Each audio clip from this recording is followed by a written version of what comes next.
What's up, you guys? I'm Eric and welcome back to my channel. No, you grow up. So this is a video I've been wanting to do for a long time. I wanted to wait until I had all of wave 5 and 6 in hand. I've had them for a while. I just haven't had a chance to getting around to doing this. So I'm finally going to do a top 10 TMNT Super 7 video. As you guys know, this is a line that I love very much and a line that also frustrates me very much. But the stuff that I like about this line, I really like. I don't really have a whole lot else to say, so let's just get into this list. Alright you guys, so here are my top 10 Super 7 TMNT figures. So this was far and away the easiest top 10 video I've made so far.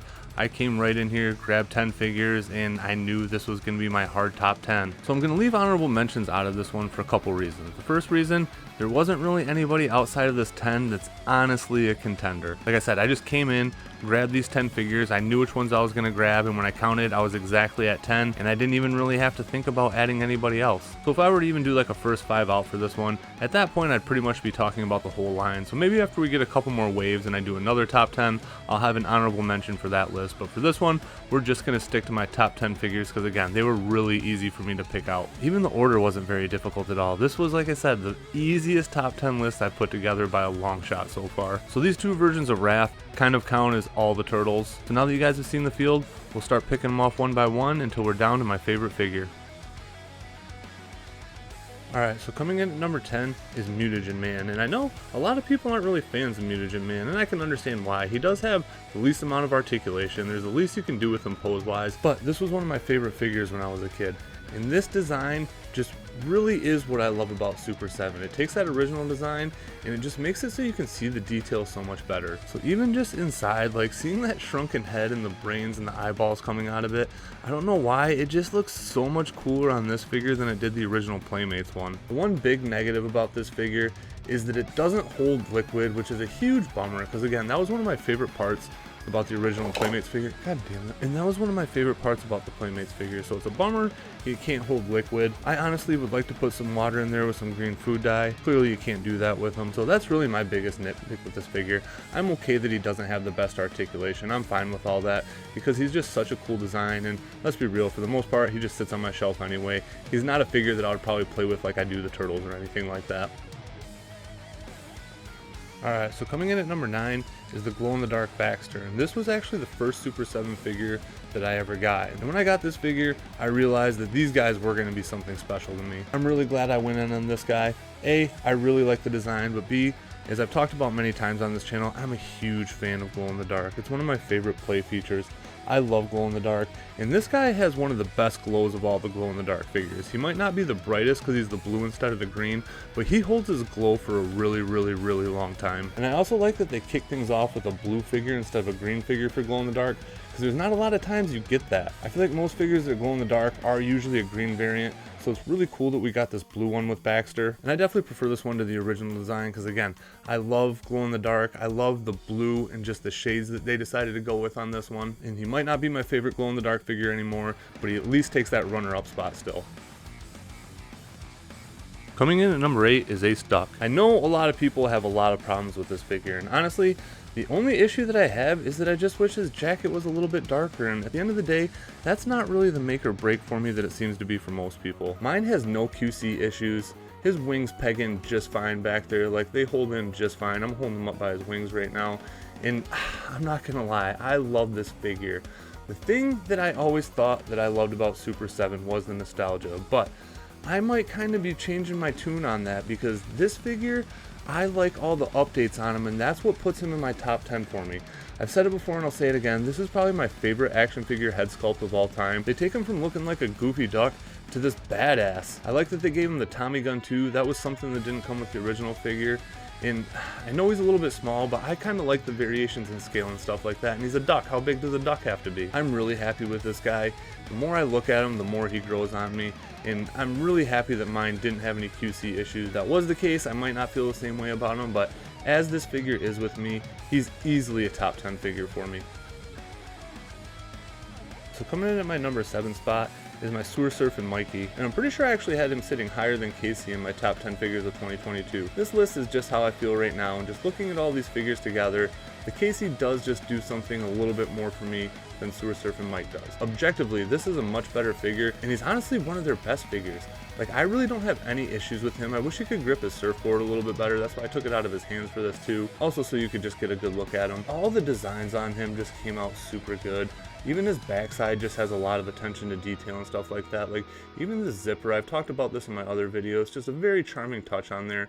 The seashells, the seaweed, it all just looks really great. Here's another one of my favorite alternate head sculpts. I feel like it just gives this figure a lot of attitude. He's painted super well. Again, no QC issues on this guy. And again, he's just fun. He just really reminds me of the Playmates figure, but just adds a little bit extra to it. He's just that little bit of plus that Brendan always talks about, that he wants out of these figures, that just make them a little bit better than the regular Playmates mold.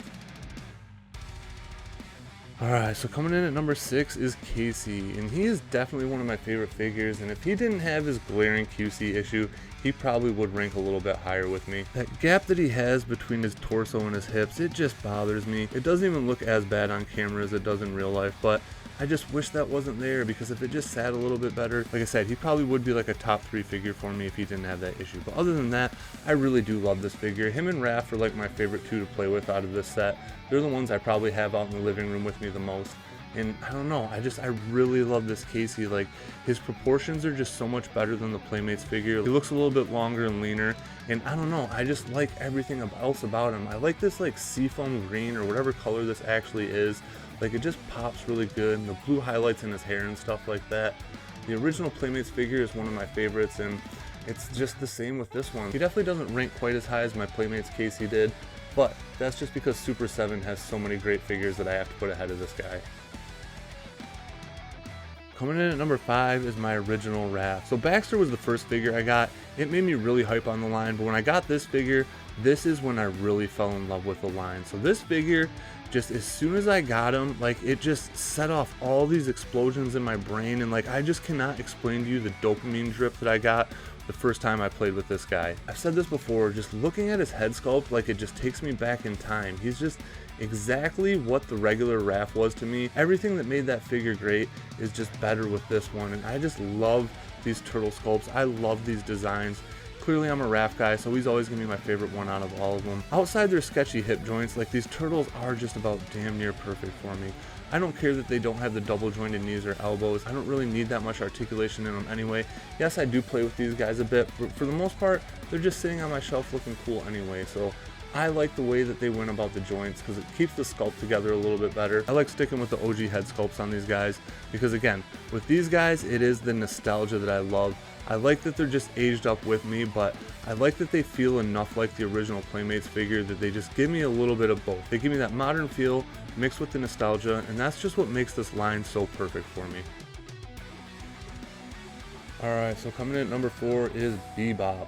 And at one time, this guy was my favorite Super7 figure. And if Muckman wouldn't have came along, he still probably would be my objectively favorite figure. He's just so great. Like, he is that plus that I want. He takes everything that the original Playmates figure did and just makes it so much better. All the extra paint, all the extra details. He's just one of those figures that just couldn't be given what it needed in the Playmates line, and this figure just brings out all that stuff that the original sculptor wanted. He really was like the third catalyst in what made me fall so hard in love with this line. Baxter got me going, Raph took it to the next level, and this figure is the figure that just made this line my favorite line. I was just so excited for it after this. I couldn't wait to get more waves, and yes, this was one of the high points, and it's only been exceeded a few times for me, but I'm just very happy to have this Bebop. It's one of the best figures out there. He's going for pretty cheap a lot of places right now, so if you have the chance to get him, he's one that I highly recommend getting. Coming in at number 3 is Muckman, and I'm keeping Joe Eyeball with him. I know he's like his own character, but these guys are a tandem with me. They're all part of the package. This figure is objectively the best figure in the line, if not one of the best figures that I own. I love this guy. He is exactly what this line is all about. Everything that I said about Bebop, times it by 2 for this guy, and that's the way I feel about him. The details, the sculpt, the paint, everything is just so great on this guy. Like, you really couldn't even appreciate how good the original Playmates figure was because of the size and lack of deco.